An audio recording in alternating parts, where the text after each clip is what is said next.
समृद्धि सुख सम्मान दो, माँ सरस्वती वरदान दो। मन बुद्धि हृदय पवित्र हो, मेरा महान चरित्र हो। विद्या विनय बलदान दो, माँ सरस्वती वरदान दो। आइए इसी के साथ स्वागत है आप लोगों का दृग द टारगेट में। अब हम लोग स्टार्ट करते हैं अपनी क्लास। अगर आप चैनल पे नए हैं तो चैनल को सब्सक्राइब कर दीजिएगा, लाइक कर दीजिएगा और ज़्यादा से ज़्यादा इसको शेयर कर दीजिएगा। तो आज क्या होने वाली है हमारी क्लास? आज हम लोग पढ़ने वाले हैं वर्णमाला की प्रैक्टिस सेट। आज हम लोग करेंगे वर्णमाला की प्रैक्टिस सेट। तो पहला क्वेश्चन ये रहा आपके सामने, ज्ञ वर्ण किन वर्णों के संयोग से बना है? पहला ऑप्शन है ज और य, दूसरा है ज हलंत और य, तीसरा ऑप्शन है ज और ध, चौथा ऑप्शन है ज और न्य। तो बताना इसमें कि ज्ञ वर्ण किन वर्णों के संयोग से बना है। तो इसमें आपका हो जाएगा ज हलंत और य। मैंने आपको जब वर्णमाला पढ़ा रहा था तो उसी समय बताया था कि ऑप्शन में जो है कि ज य और ज हलंत और य दोनों दिया रहेगा।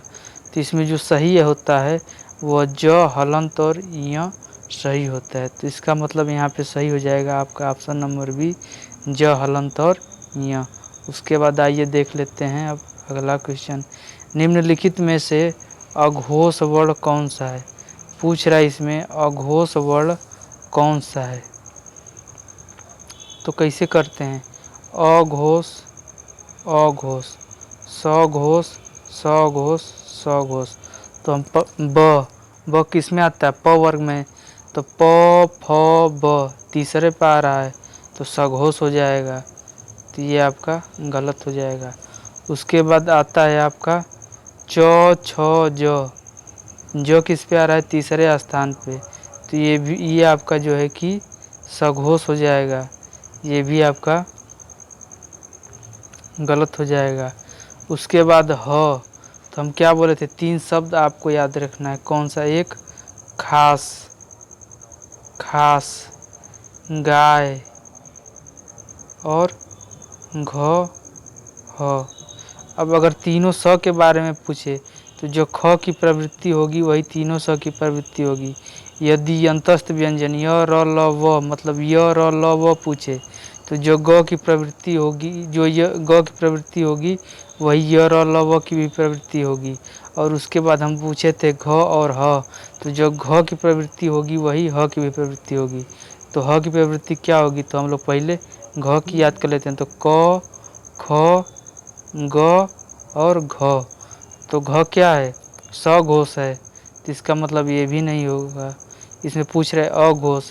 उसके बाद आ गया आपका स, तो हम लोग क्या याद किए थे? खास। तो जो ख की प्रवृत्ति होगी वही तीनों स की भी प्रवृत्ति होगी। तो ख की प्रवृत्ति क्या है इसमें? ख क ख, तो अघोष अघोष।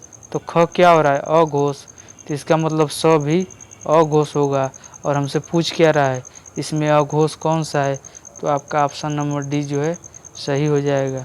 उसके बाद आइए देख लेते हैं आप अगला क्वेश्चन। घ का उच्चारण स्थान कौन सा है? घ का उच्चारण स्थान कौन सा है? तो के टी एम 2। क घ किस में आता है? क वर्ग में। क तो क का किससे होगा? कंठ से। तो इसका मतलब आपका ऑप्शन नंबर बी जो है सही हो जाएगा। घ का उच्चारण किससे होता है? कंठ से। आइए देखते हैं अगला क्वेश्चन। निम्नलिखित में से संयुक्त व्यंजन कौन सा है? तो हम लोग क्या पढ़े थे संयुक्त व्यंजन के बारे में? संयुक्त व्यंजन कौन से होते हैं? आपका होता है छ, त्र, ज्ञ और स्र। तो इसमें कौन सा हो जाएगा? इसमें आपका ज्ञ जो है यही सही हो जाएगा। अर्थात ऑप्शन नंबर बी जो है सही हो जाएगा। आइए देख लेते हैं अब अगला क्वेश्चन। निम्नलिखित में से कौन सा उच्चारण की दृष्टि से दंत नहीं है? बताइए कौन सा दंत नहीं है? त नहीं है, न नहीं है, द नहीं है या फिर ट नहीं है। बताना इसमें कौन सा उच्चारण की दृष्टि से दंत नहीं है। तो क्या होता है इसका सूत्र? इसे याद किए थे हम लोग। के टी यम दो, क च ट त और प। तो क्या पूछ रहा है, दंत नहीं है, तो इसमें कौन कौन से दंत हैं, मतलब त वर्ग में जो आएगा वो पूरे दंत हो जाएंगे। तो इसमें दंत कौन से, त थ द ध न, ये तीनों आपके दंत हो गए। तो इसमें क्या बचा, ट। ट जो है दंत नहीं होगा, अर्थात ऑप्शन नंबर डी जो है सही हो जाएगा। ट क्या होगा, क च ट कंठ तालव मूर्धन्य। ट जो है आपका मूर्धन्य हो जाएगा, इसका ऑप्शन नंबर डी जो है सही होगा। आइए देखते हैं अगला क्वेश्चन। कौन सा अमानक वर्ण है, इसमें बताइए कौन सा अमानक वर्ण है। ख है, घ है, या फिर ये झ है, या फिर भ है। बताइए इसमें से कौन सा अमानक वर्ण है। तो इसको मैंने नोट करके लिखवाया था कि ये जो है झ पहले ऐसे लिखा जाता है जिसकी अब मान्यता वर्णमाला में नहीं है, यह अमानक वर्ण है, अर्थात ऑप्शन नंबर सी जो है आपका सही हो जाएगा। आइए देखते हैं अगला क्वेश्चन। छ वर्ण किसके योग से बना है, छ वर्ण किसके योग से बना है बताइए। क हलंत मूर्धन्य स, क हलंत च, क हलंत छ, क हलंत बड़ा स। बताइए किसके योग से बना है छ। तो इसमें आपका हो जाएगा ऑप्शन नंबर ए, क हलंत और मूर्धन्य स के योग से बना है। आइए देख लेते हैं अब अगला क्वेश्चन। हिंदी वर्णमाला में कुल स्वरों की संख्या कितनी होती है, बताइए कुल स्वरों की संख्या कितनी होती है, 10, 11, 12 या 13। तो इसमें हो जाएगा आपका ऑप्शन नंबर बी, हिंदी वर्णमाला में कुल स्वरों की संख्या 11 होती है। आइए देख लेते हैं अगला क्वेश्चन। निम्नलिखित में से कौन सा स्वर नहीं है बताइए। अ, उ, ए और ज। इसमें बताना है कि कौन सा स्वर नहीं है।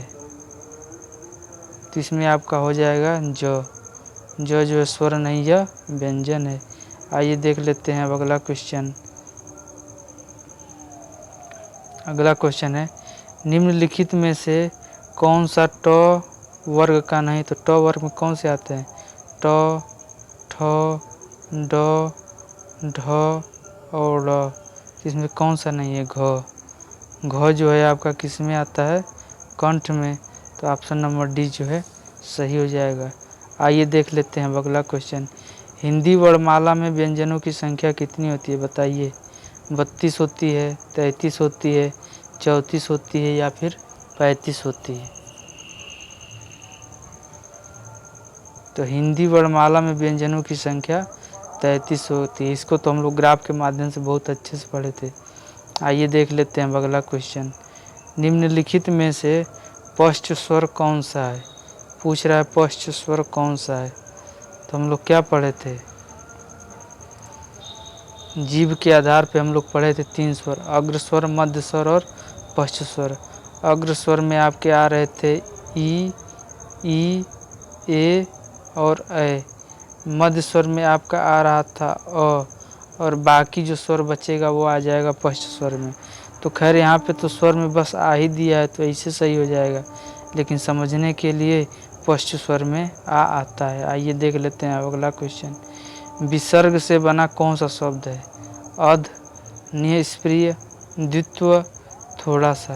इसमें बताना है कि विसर्ग से बना कौन सा शब्द है। तो इसमें आपका सही हो जाएगा ऑप्शन नंबर बी, निष्प्रिय जो है विसर्ग से बना शब्द है। आइए देख लेते हैं अगला वर्ड। इसमें से कौन सा वर्ण स्वर है, अ, ल, क या फिर री। इसमें बताना है कि कौन सा वर्ण जो है स्वर है। तो इसमें हो जाएगा आपका ऑप्शन नंबर ए जो है स्वर है। आइए देख लेते हैं अगला क्वेश्चन। निम्नलिखित में से अंतस्थ व्यंजन कौन से हैं। इसमें बताना है कि आपको अंतस्थ व्यंजन कौन सा है। तो अंतस्थ व्यंजन कौन से होते हैं, य, र, ल और वो। तो इसमें कौन सा हो जाएगा, य, अर्थात ऑप्शन नंबर बी जो है आपका सही हो जाएगा। आइए देख लेते हैं अब अगला क्वेश्चन। इनमें से ओ का उच्चारण स्थल कौन सा है, ओ का उच्चारण स्थल कौन सा है बताइए। दंत है, मूर्धा है, दंत है या फिर कंठोष्ठ है।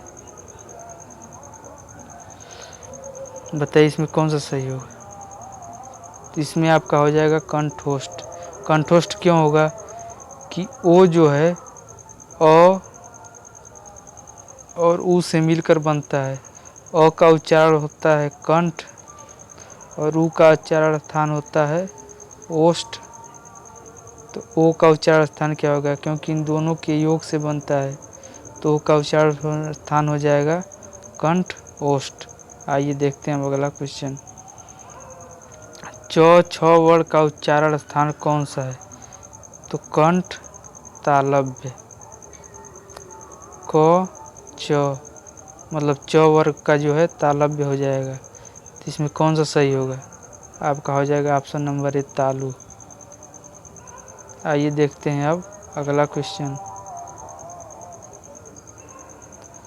तालव्य व्यंजन कौन से हैं।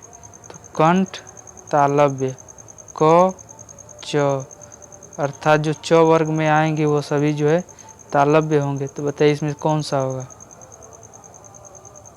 द ट ड ढ च छ ज झ त थ द थ म फ ज भ।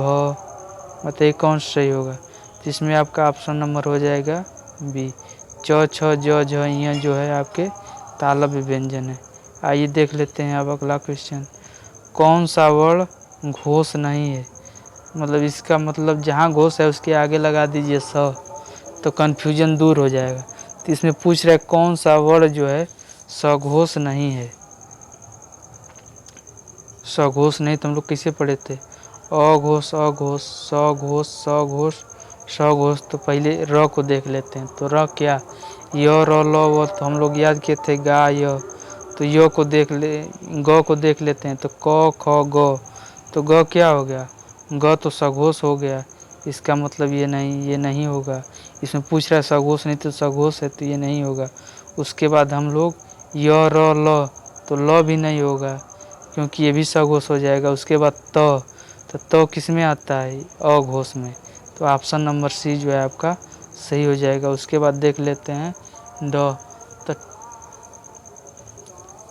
ट ठ ड, ट ठ ड, तो ड किस में हो जा रहा है, सघोष, ये भी हो जा रहा है। तो इसका मतलब जो है कि आपका ऑप्शन नंबर सी जो है सही होगा। आइए देख लेते हैं अगला क्वेश्चन। निम्नलिखित में से किस शब्द में ऋ स्वर नहीं है।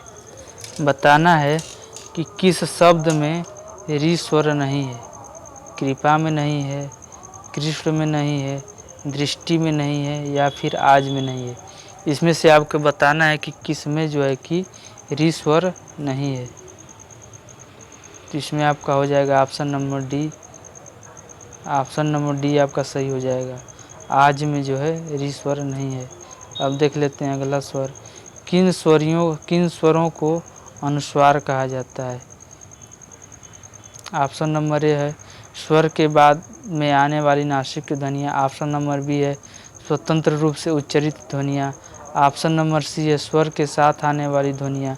ऑप्शन नंबर डी है व्यंजन के बाद में आने वाली ध्वनियाँ। तो आपका सही आंसर हो जाएगा ऑप्शन नंबर ए, स्वर के बाद में आने वाली नासिक की ध्वनियाँ। आइए देख लेते हैं अगला क्वेश्चन।